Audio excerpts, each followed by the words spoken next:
දැන් සජීවීකරණයට ආව තමයි පොඩි ප්‍රශ්නයක් තියෙනවා. මොකද රොෂාන් අයියා? මොකද හැමදාම තිබ්බ ප්‍රශ්න කිරු විසඳුවනේ. අවුරුදු 28ක් පුරාවට මේවා විසඳෙන්නේ. අනිවාර්යයෙන්. ඒක තමයි අද උඩම ඉන්නේ.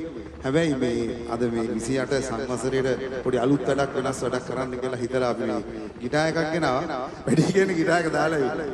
හැබැයි මම දන්නේ විදිහට රොෂාන් ෆර්නෑන්ඩෝ කියන්නේ කවදාකවත් ෆේල් වෙන මිනිස්සෙක් නෙවෙයි. මොකද හිරුත් එහෙමයි. ඒ වගේ ඕම ගුවත් මට පේනවා ඔයාට මොකද අර විශ්වයේ පොඩි බලයක් තියෙනවනේ. ඔයා මොකද මම දැකලා තියෙනවා සමහර දවස් වලට ගියාම ෂෝ වලට අපි හිරුත් එක්ක පොඩි දේවල් කරනවා ඔයා. ඒ මොනාට පස්සේ වැස්සනවා දිනවා.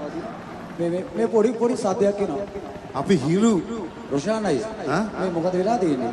අපි ගෙන්නන්න යන්නේ ග්‍රහ ලෝකෙකින් ගෙන්නන්න යන්නේ ගිටාර් එක.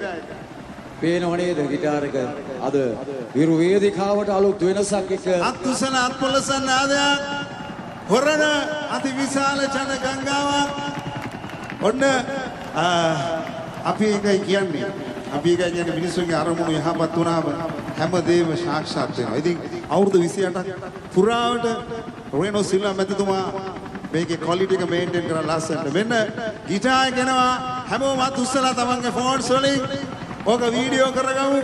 මේක ලංකාවේ පළවෙනි වතාවටයි මේ අත්දැකීම අද ඔබ විඳින්නේ. ප්‍රසාදට තිබ්බ විශ්වාසය ඔන්න දාහුරු කළා. ලහිරු සූදානම්ෙන් ඉන්නවා.